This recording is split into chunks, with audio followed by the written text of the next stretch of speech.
स्वर्गीय देवराज विवान जी के और हमारे पारिवारिक संबंध में उदा साहब के साथ बहुत लंबे समय तक उन्होंने इस इलाके की बहुत अच्छी सेवा करी।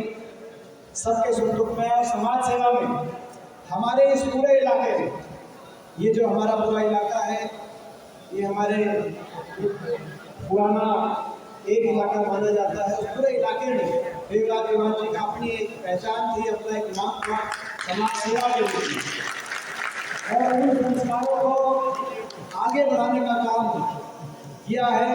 और मुझे विश्वास है उनके नाम को और भी आगे बढ़ाने का काम हमारे भाई कमल करेंगे, और हम आपके होने वाले ढेर हैं, मुझे पूरा विश्वास है। हमारे बीच में हमारे आदरणीय पूर्व विधायक सोनीपत के, जिन्होंने पिछले 5 साल में आपकी दिन रात तक आपके सुख दुख में साथ निभाकर सोनीपत की बहुत सेवा करी, और जिनको साजिश और षड्यंत्र के तहत जिनको बड़ी बड़ी एजेंसियों, ईडी जैसी एजेंसियों को आप दुरुपयोग करके, और ये मैं नहीं कह रहा, ये माननीय सुप्रीम कोर्ट ने कहा है, उनको चुनाव के दिनों हिरासत में लेकर और प्रचार करने से वंचित करके एक ऐसे शरीफ व्यक्ति का, जिन्होंने आपके बीच में रहकर आपका सुख दुख में साथ निभाया था, उनको प्रचार करने से रोका गया। चुनाव के नतीजों के बाद सुप्रीम कोर्ट ने भी ये कहा कि गैर कानूनी तरीके से, नाजायज तरीके से इनको उस समय हिरासत में लिया गया। ऐसा अन्याय जिनके साथ हुआ, लेकिन आज हमारे बीच में जो उपस्थित हैं हमारे भाई सुरेंद्र पवार जी, हमारे आदरणीय जगदीप सिंह मलिक जी, हमारे विधायक बड़ौदा से भाई इंदुराज भालू जी, पूर्व विधायक भाई पदम सिंह दहिया जी, लाई विधानसभा क्षेत्र से जिनका बहुत बेहतरीन प्रदर्शन रहा, मात्र कुछ वोटों से इस बार कमी रह गई, लेकिन मुझे विश्वास है उन्होंने जिस तरीके से समाज सेवा में वो आगे बढ़े हैं और आगे बढ़ेंगे। हमारे भाई हनुमान हाफिज जी, हमारे जाट संस्था के प्रधान हमारे भाई सुरेंद्र भैया जी, भाई कमल दीवान जी, भाई प्रेमलवी जी, हमारे बहुत ही आदरणीय अशोक झाला जी था, और लगभग 3:30 पौने 4 बजे यहाँ पे 4 बजे पहुँचे। ये तो थोड़ा सा जो जितना टाइम हमारा था उससे पहले का टाइम उन्होंने, जैसे कमल जी ने भी, तो कुछ घंटे मैं लेट आया और कुछ घंटे उन्होंने पहले टाइम ले लिया। तो दोनों हम इस बात के लिए जो है दिल्ली से आते हुए सारी जो अपना ISBT के आके सारा जाम था, उस बात के लिए क्षमा चाहते हैं, लेकिन फिर भी आपने इतनी देर इंतजार करी। ये बात इस बात का प्रतीक है कि सोनीपत मेयर के चुनाव में आपने फैसला कर लिया है, और कांग्रेस पार्टी के हमारे उम्मीदवार हमारे भाई को आशीर्वाद देने का आपने मन बनाया, जो कि सच्चा फैसला है। एक अच्छे कैंडिडेट के साथ देने का आपने फैसला किया है, जो कैंडिडेट अपने आप को साबित करके दिखाना चाहता है, सोनीपत को के विकास में, उसको आगे लेके जाने में अपनी एक भूमिका अपनी निभाना चाहता है। एक ऐसे उम्मीदवार को आपने साथ देने का मन बनाया है, मैं आपका धन्यवाद करना चाहता हूँ।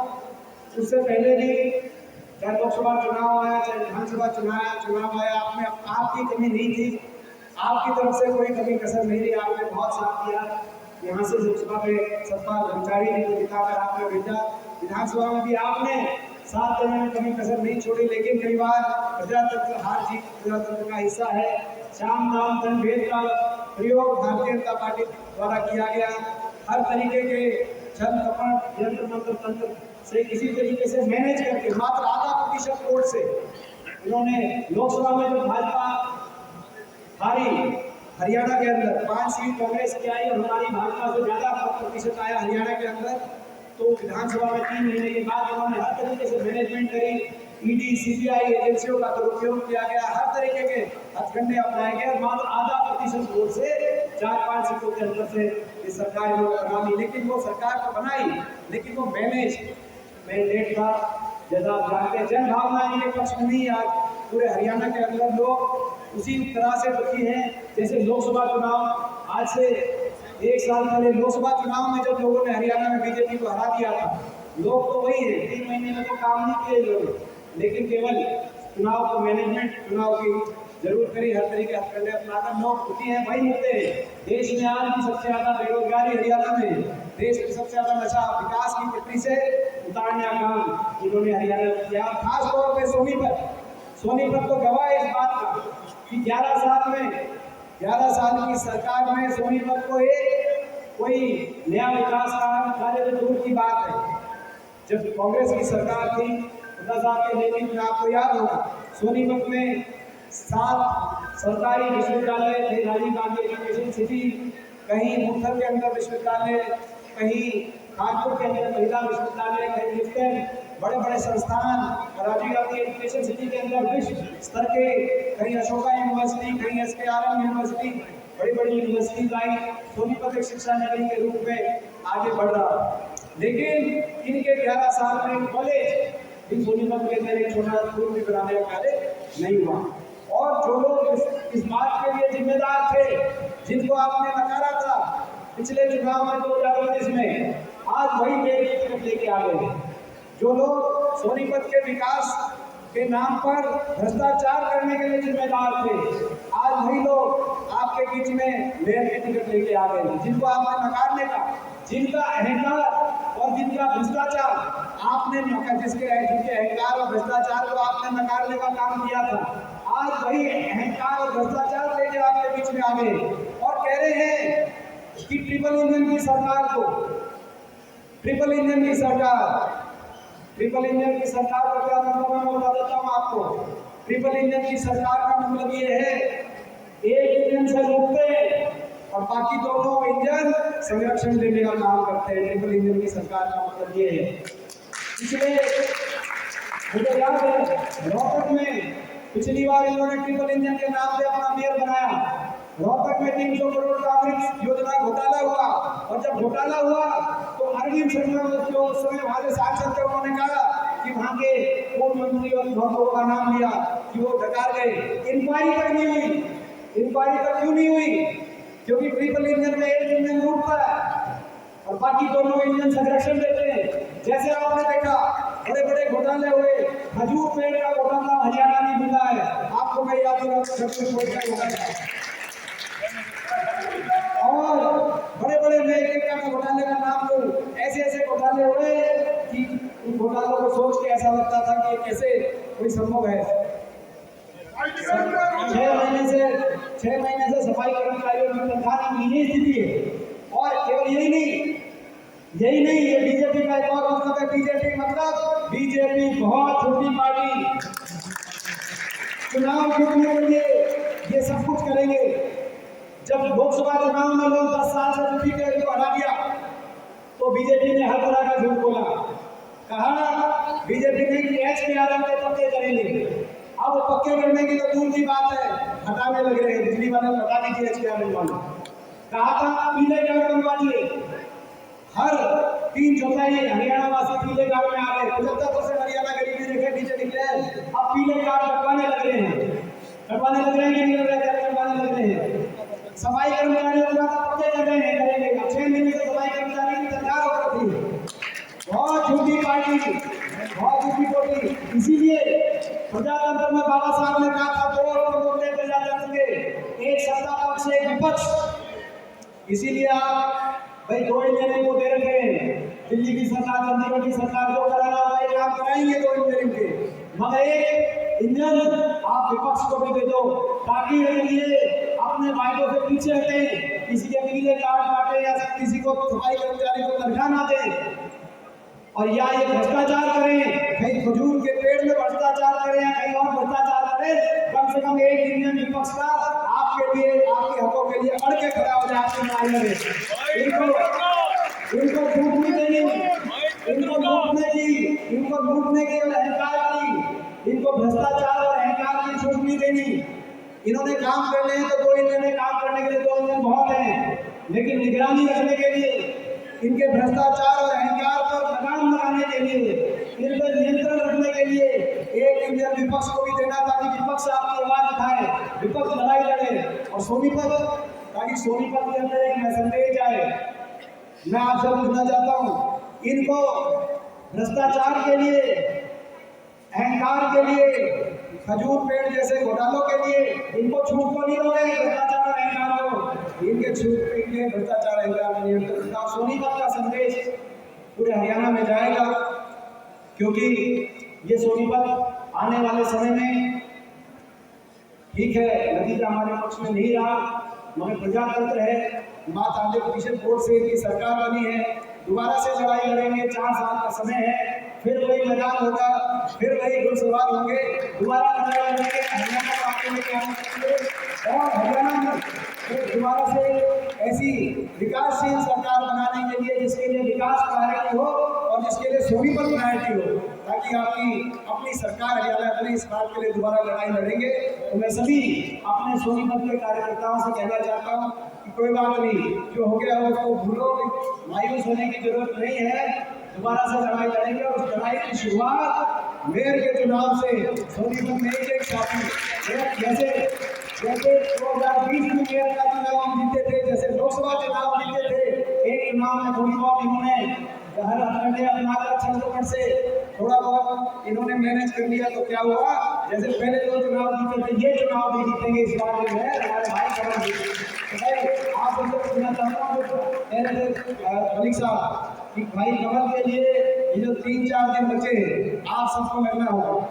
जो आज यहाँ पे उपस्थित हैं उनसे भी मैं आग्रह करना चाहता हूँ, और जो लोग उपस्थित नहीं है लेकिन जिनके पास संदेश जाएगा, चाहे वो यूट्यूब के माध्यम से, चाहे वो व्हाट्सएप के माध्यम से आज हमारा संदेश जाएगा, उन साथियों से मैं कहना चाहता हूँ भाई आप सब लग जाओ, आप सब लग जाओ। आज की ताजा ये रिपोर्ट ये है कि आप ये चुनाव जीत रहे हो और जोड़ बना देती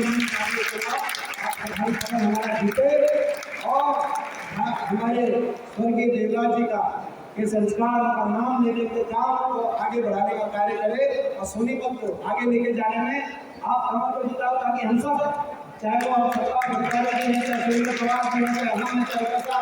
हम सब बच्चे ताकि आपकी लड़ाई लड़ेंगे। सोनीपत नगर निगम चुनाव में कांग्रेस पार्टी के हमारे प्रत्याशी भाई कमल दीवान जी जीतेंगे, जो कि एक बहुत ही नरम व्यक्तित्व है, बहुत सादगी भरा व्यक्तित्व है और एक शराफत भरा व्यक्तित्व है। और जो स्वर्गीय देवराज दीवान जी, जिनका अपने आप एक जन सेवा का बड़ा पूरे इलाके के अंदर उनका जन सेवा में नाम था, उनका सम्मान था, उन संस्कारों को ये आगे लेके चल रहे हैं, उनके काम को आगे बढ़ाने के लिए उस संकल्प के साथ ये आए हैं मैदान में कांग्रेस पार्टी की तरफ से। हमें पूरा विश्वास है कि जनता आशीर्वाद देगी, कांग्रेस पार्टी जीतेगी। सर बीजेपी कह रही है कि ट्रिपल इंजन की सरकार बनाने जा रहे हैं। ट्रिपल इंजन का मतलब ये है, जो हमने हरियाणा में देखा पहले भी, कि एक इंजन लुटे और 2 इंजनों से संरक्षण मिले। बड़े बड़े जहाँ बीजेपी के मेयर थे, देखा पीछे भी हमने बड़े बड़े उन निगमों में घोटाले हुए और उन घोटालों को संरक्षण देने का काम, उन पर इंक्वायरी भी नहीं हुई, संरक्षण देने का काम प्रदेश सरकार ने किया।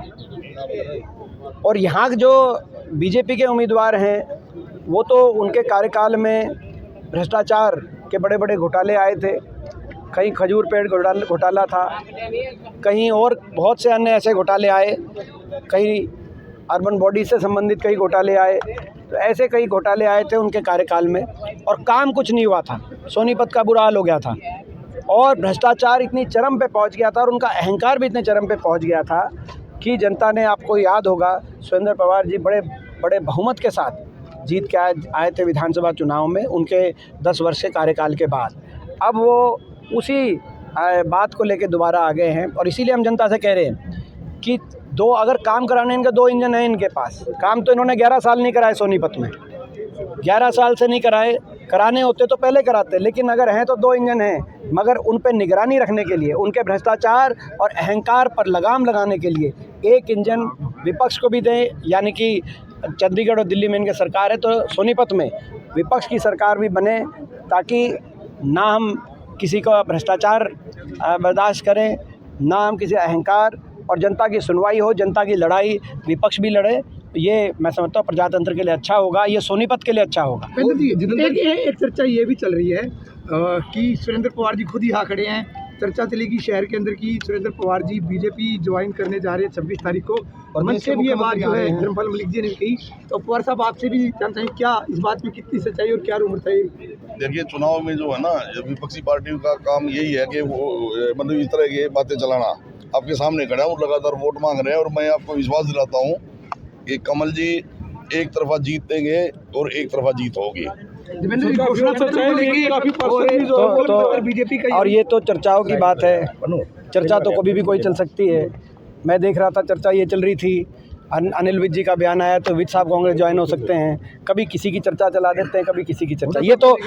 ये तो मैं समझता हूँ कि क्या है, चर्चाओं के आधार पे नहीं। पवार साहब सुरेंद्र तो चर्चा तो कोई चलाओ आप, लेकिन जो है ना, ये राजनीति में चर्चाओं के आधार पे नहीं। सुरेंद्र पवार जी ने सोनीपत की जनता की सेवा करी और हर के सुख दुख में काम आए। मैं समझता हूँ इनसे नरम हमने एमएलए नहीं देखा सोनीपत में। इतनी इन्होंने चर्चा, इनसे सेवा करी लोगों की, हर के सुख दुख में काम आए। लेकिन छल कपट से केंद्रीय जांच एजेंसियों को इनको टारगेट किया गया और चुनाव प्रचार से इनको वंचित किया गया। जैसे मैंने कहा कि पूरे हरियाणा में बीजेपी ने छल कपट शाम दाम दंड भेद से मात्र 0.5% वोट मैनेज करके सरकार बनाई, जैसे सोनीपत में भी आपने देखा, और चुनाव प्रचार से वंचित किया गया, जिसके बाद सुप्रीम कोर्ट ने कहा कि ईडी ने नाजायज़ गिरफ्तारी करी थी और ईडी ने नाजायज़ रूप से इनको रोका था प्रचार करने से। तो कहने का मतलब ये कि आज ये एक अन्याय, बहुत बड़ा अन्याय सुरेंद्र पवार जी के साथ भी हुआ है। जनता उस अन्याय का भी बदला इस चुनाव में कमल दीवान जी को जिताकर। ओपी धनखड़ ये कह रहे हैं कि जिस प्रकार से हरियाणा के बाद दिल्ली में कांग्रेस सभाया हो गई, अब निकाय चुनाव में भी सुखी देंगे, ये कह रहे हैं। देखिए, ये भाजपा जो है, भाजपा वालों की आदत है, वो इस प्रकार के अहंकार के बोल भाजपा वालों से आते रहते हैं। और यही जो है हम जनता से कह रहे हैं कि इस तरह की जो अहंकार भाजपा में, अहंकार और भ्रष्टाचार, सबको पता है कितनी बुरी तरीके से जो है हर चीज़ लूटने लग रहे हैं बीजेपी वाले। हर चीज़ का क्या रेट चल रहा है सबको पता है, हर काम का क्या रेट चल रहा है सबको पता है। कितना अहंकार और कितना भ्रष्टाचार आ गया है, उस पर लगाम और नियंत्रण के लिए जनता के बीच में हम जा रहे हैं और कह रहे हैं कि विपक्ष की आवाज़ को मजबूत करे और सोनीपत के अंदर कमल दीवान जी को जिताने का कार्य करें। होगा जब ये इनका कार्यकाल था तब इन्होंने चुनाव ही नहीं होने दिए, तब यहाँ पे चुनाव नहीं होने दिए थे। ये भी आपको याद होगा, जो तब चुनाव नहीं हुए थे निगम के, और यही मंत्री थे तब निगम के चुनाव नहीं होने दिए। और अब क्योंकि ये जो है अपना, इनको खुद लड़ना था तो तुरंत अपना जो है, नहीं तो 8 महीने बाद जो है 9 महीने बाद तो टर्म ही पूरा हो रहा था, लेकिन खुद लड़ना था तो चुनाव। तो ये केवल अपने व्यक्तिगत के रूप से, ये सोनीपत के विकास से इन चीज़ों का लेना देना नहीं है।